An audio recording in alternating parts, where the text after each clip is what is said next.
क्या नाम है आपका? आयशा। उसका जो बॉयफ्रेंड था वो हम उससे मिलने के लिए हमारे घर आया। अस्सलाम वालेकुम नाज़रीन, आपका मेज़बान मोहसिन आपकी खिदमत में हाजिर है। आप देख रहे हैं एमजी ऑफिशियल। आज हम शेखुपुरा के एक छोटे से गांव में मौजूद है। हमारे पास एक खतून मौजूद है जिनकी उम्र 30 साल है। ये अपनी कोई कहानी बताना चाहती है। हम इनकी कहानी इनकी ज़बानी सुनते हैं। जी बहन, अस्सलाम वालेकुम। वालेकुम सलाम। क्या हाल है आपके? अल्हम्दुलिल्लाह। क्या वाक़या हुआ आपके आपके साथ? हमारे चैनल के साथ आपने क्यों रब्ता किया? मुझे डिवोर्स हो गया तो मैंने शादी के लिए ना इस चैनल से ना रब्ता किया आपसे कि मैंने शादी करनी है और मेरी एक छोटी सी बेटी है तो उसके लिए मुझे हेल्प चाहिए। हमारा नंबर कहाँ से लिया आपने? मैंने ये यूट्यूब से। यूट्यूब से। जी बहन, बताइए आपके साथ वाक़या क्या हुआ? हमारे ऑडियंस को बताइए क्या वाक़या पेश है आपके साथ। हम 3 बहन भाई हैं। बहन कोई नहीं है, 2 भाई एक मैं हूँ और मेरे जो अम्मी अबू हैं उनकी डेथ हो गई है। तो मेरी कज़न जो थी उसका जो बॉयफ्रेंड था वो उससे मिलने के लिए हमारे घर आया। किसके घर? आपके घर आया? जी, हमारी जॉइंट फैमिली है तो हमारे घर आया तो मेरे जो थे ना कज़न उन्होंने देख लिया। जब वो आपके घर आया कौन कौन था आपके घर? कोई भी नहीं था। कोई भी नहीं था। आप अकेली थी कि आपकी कज़न भी साथ थी? मैं और मेरी कज़न थी। जी जी, बोले। तो उसने कहा ये मेरा कुछ नहीं लगता, इसने बुलाया है। तो वो लड़का, उससे तो बोलने का उन्होंने मौका ही नहीं दिया। फिर उसके बाद मेरे घर वालों ने उसे बहुत मारा पीटा। फिर उसके बाद ज़बरदस्ती हमारा निकाह करवा दिया। आपकी कज़न ने आपको ऐसा, मतलब कि आपकी कज़न ने क्या बदला लिया आपकी कज़न ने आपसे? वो डर गई थी, उसे लगा शायद फैमिली उसके साथ ये वो, उस चीज़ का मुझे नहीं, बस उसे ये था, बस वो डर गई थी। उसने मेरा नाम ले लिया।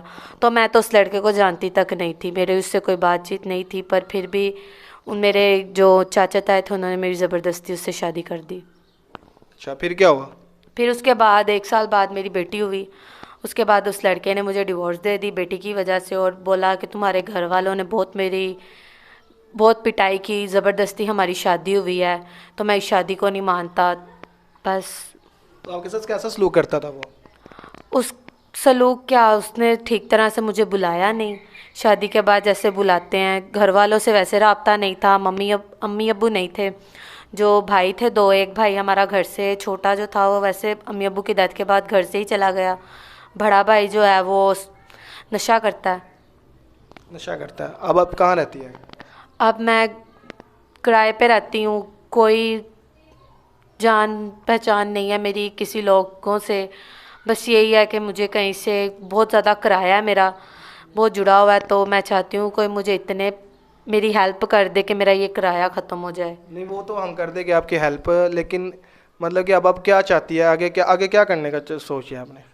अगर कोई अच्छा सा मुझे इंसान मिल जाए जो मेरे साथ बेटी या बेटे की वजह से फिर से मुझे डिवोर्स ना दे दे, बस यही है।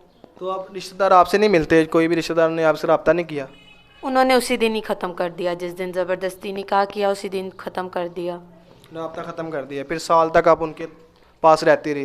ये देख रहे हैं नाज़रीन, ये वो खतून जो है इनकी जिसकी उम्र 30 साल है, मतलब कि ये उन रिश्तेदारों के पास रह रही थी, फिर भी रिश्तेदारों ने भी मतलब कि इनको इसको निकाल दिया और जो जायदाद मतलब कि इनके माँ बाप की जायदाद थी उसको हड़प कर लिया और इसको निकाह करके इसको निकाल दिया। ये उनकी चाल थी कोई, मतलब कि शायद ये कज़न की चाल हो, उन मतलब कि बड़ों की चाल हो, आपको फंसवाना चाहते हो इस तरह।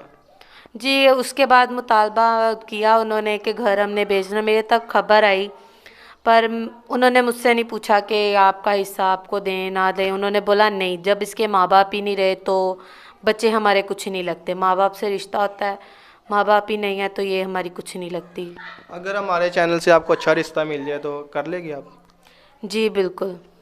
जी, मेरे ओवरसीज़ पाकिस्तान जो देख रहे हैं हमारी वीडियो को, इनके साथ रब्ता करें। हम स्क्रीन पे इनका नंबर लगा देते हैं, इनकी हेल्प भी करें, इनके साथ रब्ता भी करें। इजाज़त चाहता हूँ, आपका मेज़बान मोहसिन।